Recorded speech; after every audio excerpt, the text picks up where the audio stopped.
ajoelha e pede perdão. Não sou de chorar pelo leite derramado.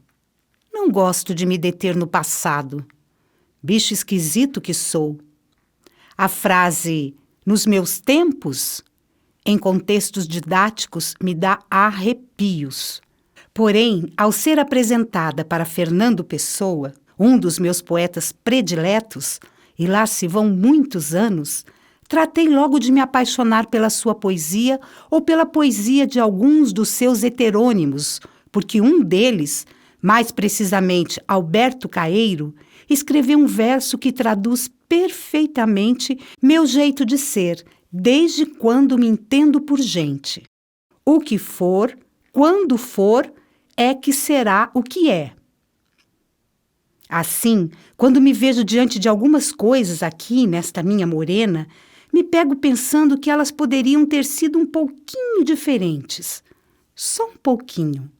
Por exemplo, quando passo pela rua Antônio Maria Coelho, na quadra que fica entre a Avenida Calógeras e a rua 14 de Julho, não tem como não me lembrar do meu velho pai. Seu nome está ostentado merecidamente numa placa que dá nome ao pontilhão da Estrada de Ferro. Ferroviário humilde, foi chamado em Bauru, em maio de 1973, para receber uma medalha de menção honrosa das mãos do diretor-presidente do Lions Club como o Ferroviário Trabalhador do Ano, pelos seus relevantes serviços prestados e pela absoluta assiduidade no exercício de sua função.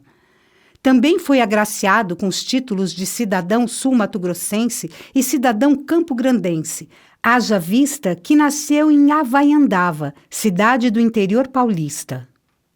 Nessa quadra também fica o Clube Nipo-Brasileiro, anexo à Escola Visconde de Cairu. Conhecido em tempos passados como Clube Cruzeiro, movimentou a cidade na década de 1960 com bons carnavais, shows e bailes com atrações vindas de fora. The Jordans, Renato e seus Blue Caps, The Jack Blackets, Vanderlei Cardoso, Os Cardeais, Orquestra Cassino de Sevilha. Estive apenas em um ou dois desses bailes, mas foram o suficiente para gravar na memória aquele salão incrível, onde elegantes moças e rapazes bailavam ao som da orquestra. Todo enfeitado, o salão era ladeado na parte superior por uma romântica sacada. Subindo a rua mais um pouco, fica aquele recanto muito conhecido pelo pessoal de artes plásticas e literatura.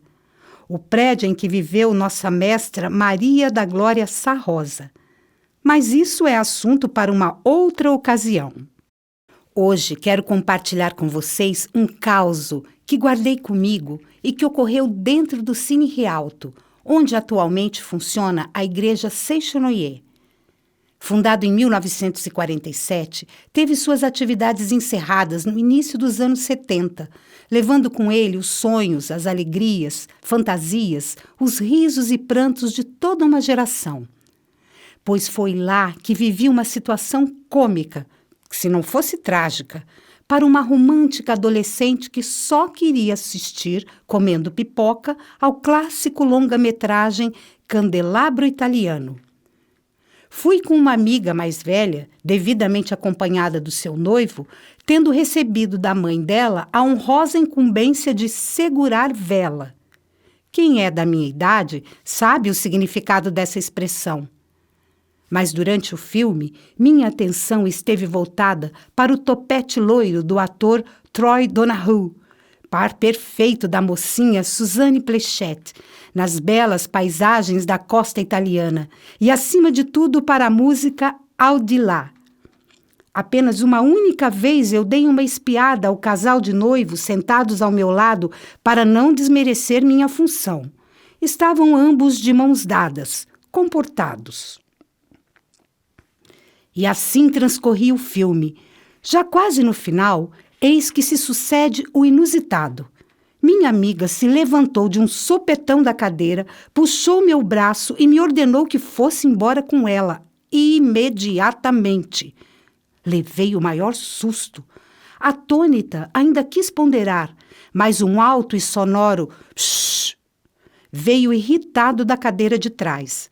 O noivo, parado, tentou assim permanecer, mas foi sendo empurrado pela noiva.